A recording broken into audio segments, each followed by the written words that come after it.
Nosso papo de bastidores de hoje é com um advogado, economista e hoje senador da República. Ele também é um apreciador de charuto, que eu sei. Meu amigo Jean Paul Prates, prazer ter você aqui. Obrigado, Bruno. Um prazer para mim estar aqui com vocês. Jean Paul, vamos logo começando aqui na sua história, porque aqui a gente gosta de história. E você, cara, chegou no Rio Grande do Norte, muita gente ainda até nem lhe conhece, assim, você se tornou senador da República, mas eu queria que você falasse um pouco dessa sua trajetória, que tem ligação com o Rio Grande do Norte já anteriormente, mas que hoje ganhou essa ênfase maior porque você se tornou senador. E é importante dizer que onde eu vou e onde eu chego, eu reconheço todo esse processo, né? Eu sou uma pessoa comum que está no Senado por via da suplência, que é um procedimento totalmente legal, constitucional. Dizem que eu sou francês e carioca, na verdade eu nasci no Rio por acaso. Minha mãe fugiu da guerra com 8 anos de idade, foi para Portugal, onde o pai dela vivia. Minha avó materna não se casou com meu avô, então elas viviam juntas em Paris. Os alemães invadiram Paris, elas invadiram para Portugal. E foi recrutada pela TWA, que é aquela empresa aérea do Howard Hughes, que tem aquele famoso filme do Aviador, né, que tem o Leonardo DiCaprio, que faz um cara meio paranoico, né, e tal. Ela conhecia o Howard Hughes e trabalhou nessa empresa, que foi a segunda empresa principal do mundo de aviação na época. Mas minha mãe conheceu meu pai em Nova York. Meu pai, por sua vez, filho de família de políticos e tal. Meu avô tinha sido revolucionário de 30, batalhou lá naquela revolução constitucionalista a favor do Getúlio contra os paulistas em 32. Seu pai brasileiro. Meu pai brasileiro, gaúcho, lá das Missões. E meus tios foram todos criados dentro desse clima de política, de getulista, trabalhista e tal.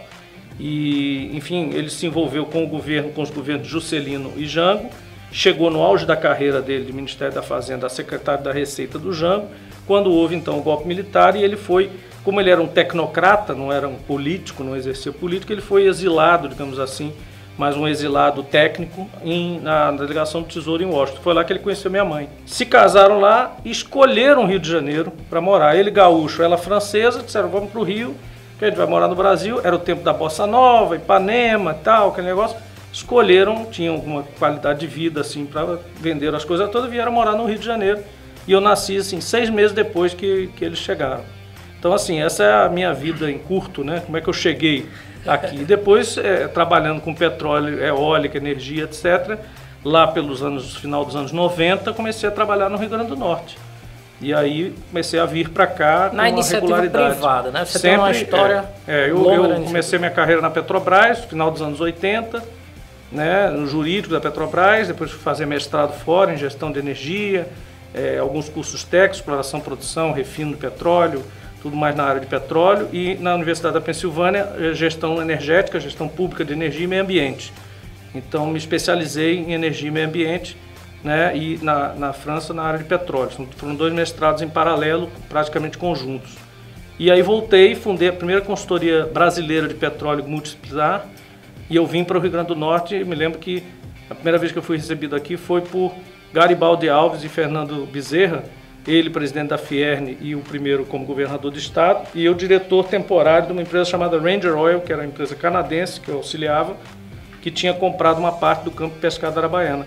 E foi para Garibaldi, na época, no curso do governo dele, que eu apresentei a primeira ideia de plano de organização de um plano estadual de energia, já incluindo petróleo, gás, refinaria, eólica, solar e tal. Não chegou a andar muito no governo Garibaldi, mas não chegou a progredir porque ele já estava se desincompatibilizando para passar o governo para o tampão, para um vice-governador que Fernando Freire ficou um pouco, concorreu à eleição, lembra? Mas não ganhou, evidentemente, Vilma ganhou. E aí Vilma, na hora, ainda no Pirâmide, depois no CETEGAS, fizeram aquelas coisas de governo de transição, encontraram esse documento. E aí Wagner e Vilma, na época, então me chamaram disseram, olha, vem aqui porque a gente achou um negócio interessante, a gente não te conhece, mas a gente quer saber melhor o que é que pode ser feito com isso aqui. E de fato aí a gente começou a implantar em 2003, aí Vilma assumiu, Lula assumiu a presidência, Vilma no estado, começamos um trabalho que depois só veio terminar mesmo com a Secretaria de Energia sendo implantada em 2007, quando eu fui então secretário de Energia dela. E aí fizemos o plano todo, aceleramos a Termoaçu e finlandizamos, Lula inaugurou, tem a primeira termoelétrica do Rio Grande do Norte de grande porte, né, da gás natural, com geração de vapor. A refinaria Clara Camarão, também em 2009, inaugurada por Lula, uma refinaria menor do que se esperavam os outros estados, sempre competindo com coisas maiores. Ninguém ganhou nada, nós tivemos uma refinaria concreta lá, que existe, opera e dá autossuficiência em combustíveis para o Rio Grande do Norte e processa todo o petróleo nosso hoje, já tem capacidade para processar todo o petróleo que o Rio Grande do Norte produz, que era a nossa pretensão. E começamos o projeto de trazer energia eólica para cá. Que hoje o Rio Grande do Norte é um dos principais produtores de energia eólica. Terminou com hoje nós sendo já desde 2010 autossuficientes em energia, portanto em 3 anos nós conquistamos com a Secretaria de Energia a autossuficiência energética do Estado a partir de zero, que o Estado produzia zero, e somos hoje exportadores de energia renovável. Toda a energia que a gente consome no Estado hoje é eólica, toda.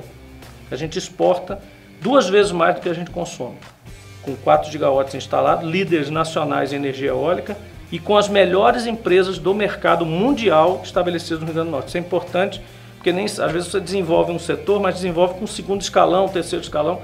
Aqui é o 1º escalão, a nata da nata da comunidade internacional de empresas de desenvolvimento em energia renovável, não só eólica como solar também.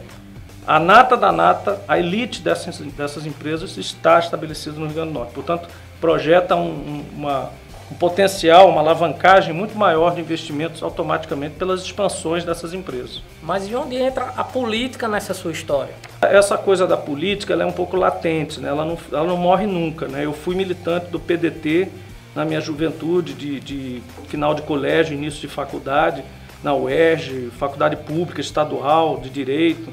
Então eu participei muito da Juventude Socialista, PDT, fiz campanha para Darcy Ribeiro, caminhei lado a lado, trabalhei com ele em plano de governo, ele não se elegeu, infelizmente, sucessão ao Brizola, mas convivi com Brizola e convivi muito com Darcy Ribeiro, é um cara que é uma referência para mim. De repente, num momento lá de 2013, 2014, eu vi um momento do país, assim, eu previ esse debacle, o que eu acho que é um debacle institucional, uma preparação de um golpe programado, mas muito sutil, né? Trabalhado com mídia, trabalhado com judiciário, trabalhado com fake news já na época. E eu me meti na cabeça que eu ia ajudar a salvar isso também, que eu podia participar desse processo, mas que eu tinha que me engajar. E aí fui me oferecer, e por várias vias aí, amigos, indicações, etc., a me filiar ao PT, sabendo que havia uma dificuldade até deles me entender a minha história, de assim, deglutir aquela pessoa sempre associada a empreendimentos de grande porte, empresas, andando, falando língua estrangeira, de repente chegar no Rio Grande do Norte e se filiar ao PT. Mas eu passei o ano todo justamente tentando, esse ano, fazendo um trabalho muito forte de convencimento interno também, de que eu tenho essa raiz, né, de militância, e que uma pessoa também pode nascer eventualmente em o que se chama berço de ouro, mas ter sensibilidade de voltar-se para um estado menor, trocar o conforto e vir tentar fazer alguma coisa por um estado que precisa e por setores desse estado, né, que precisam de ajuda e força de gente que está do outro lado para ser guindados. Eu acabei me filiando, entrei numa disputa interna, isso é bom que se diga, o Partido dos Trabalhadores tem isso aqui que é muito bacana, eu fui aprendendo também, mesma forma que o partido foi me aprendendo, eu também fui aprendendo o partido. Então, por exemplo, o meu processo de escolha para suplente de senadora, de candidata a senadora, foi uma eleição. Então eu venci 2 outras pessoas, as correntes se organizaram, discutiram o meu nome, analisaram o meu perfil e o dos outros e tal, e me escolheram. E claro que Fátima fez um convite oficial, porque também sem isso, né, uma coisa que tem que ter uma relação de confiança também. Falando na governadora Fátima, recentemente ela declarou em entrevista que o seu nome é um dos principais nomes, um dos potenciais nomes para candidata a prefeito em Natal. E aí, você encara o desafio? Eu não tenho a menor pretensão ou vaidade de ser candidato e de ser prefeito de Natal, como não teria de ser senador, etc. Eu estou cumprindo etapas de uma vida política que eu me dispus a viver. Eu não tenho nenhum desprezo absolutamente pela possibilidade disso. Mas eu não me faço candidato por mim mesmo. Primeiro que o PT não é assim. Como eu disse, eu prezo essa situação que eu aprendi. E todo bom aprendiz novo, ele tende por respeitar muito aquela regra, né? Ele não tenta sair dela. Mas eu acho assim que o partido precisa apresentar um candidato, parece que é uma tese prevalente. Eu veria também outras teses. Poderíamos ter um serviço, compor uma chapa com alguém, mas a maioria do partido entende que, uma vez estando numa posição inédita de estar no governo, etc., etc., temos que ter um candidato cabeça de chapa, mesmo que ele seja para correr, né? E para o segundo turno. Acho que a eleição vai ter vários candidatos da esquerda, digamos assim, dos nossos movimentos aqui mais próximos do PT, vai ter 3 ou 4, né, que a gente vai ter que depois juntar. Né? Se sou eu acho que eu não me coloquei como tal. O partido tem 2, 3, 4 nomes que podem, e estão todos conhecidos aí, que poderiam, gostariam ou não ser candidatos. Eu não me coloco exatamente como candidato, não. Acho que o partido pode escolher. Se houver uma missão, tal, é uma missão, você tem que cumprir essa missão pelo partido, etc., de fazer uma discussão, mas eu não esperaria sequer assim, competir para valer, no sentido de fazer de pretender ser prefeito de Natal. Não me preparei muito para isso. E estou trabalhando no Senado, um mandato de Senado que é meio mandato, né? Então também, como a Natália também coloca, a gente precisa se fortalecer ali naquele mandato. Tem gente que diz assim, o único pró que você teria é que, como você não é conhecido, você rodaria uma eleição em Natal, você se projetaria. Mas eu acho muito pouco você ir para um processo eleitoral por esse motivo. Sim. Então eu preciso esperar outros motivos para me levar para uma missão dessa. Por enquanto eu fico como eu estou. Fiz um primeiro ano para me tornar notado, conhecido e respeitado nacionalmente, porque eu acho que esse era o passo certo, perante meus pares, os senadores todos já me conhecem, o partido, a cúpula do partido, os líderes do partido nacionais e de outros estados, a militância daqui, a militância da juventude, a militância dos movimentos que fazem o PT. Fiz um primeiro ano para isso. Esse segundo ano é um ano que eu programei para estar, aí sim, para ser conhecido no estado do Rio Grande do Norte, nas cidades, nas comunidades e nas lideranças políticas do estado do Rio Grande do Norte.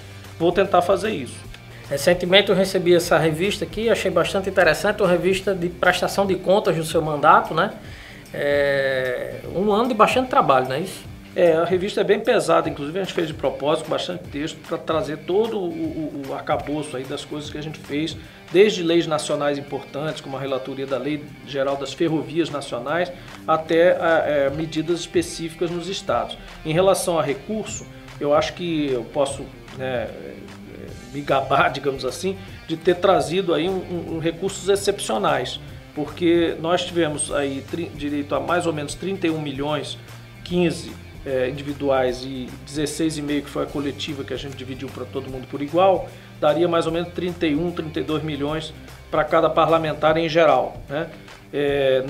Eu consegui aí de alguma forma com o presidente do Senado, com as relações, né, que a gente formou até com os próprios ministros, né, trazer aí cerca de 50 milhões. Então assim, eu praticamente quase que dobrei o que eu daria direito esse ano, e com também o trabalho da Comissão Mista de Orçamento, que deu mais 3 milhões de bônus. Então foram 10 milhões de bônus do Senado, mais 5, mais 3, e tudo isso foi dedicado basicamente à educação, saúde e recursos hídricos, poços, né? Com essas medidas, vamos atender nesses 3 segmentos mais de 100 dos 167 municípios do estado. A gente também tentou fragmentar o máximo possível, então acho que isso aí vai combinar bem com um primeiro ano bastante forte, bastante marcante, né, para a gente fazer os três próximos anos também por igual e eventualmente trazer alguma inovação. E em sendo um senador de oposição não é pouca coisa, né? Exatamente, porque o próprio relacionamento com ministros tem sido bom. Eu tenho um bom relacionamento com o ministro da Infraestrutura, o ministro Tarcísio, um bom relacionamento com o ministro do Astronauta Marcos Pontes, um bom relacionamento com o ministro Canuto, que são 3 ministérios essenciais para nós: estradas, aeroportos e portos, a questão da ciência e tecnologia, que mexe também com as universidades, e os nossos recursos hídricos, né, que é o MDR. Então, Jean Paul Prats, senador do Rio Grande do Norte, é um prazer ter você aqui. Espero que a gente possa bater papo mais vezes. Sempre um prazer. Obrigado a vocês também. Valeu, até a próxima, pessoal.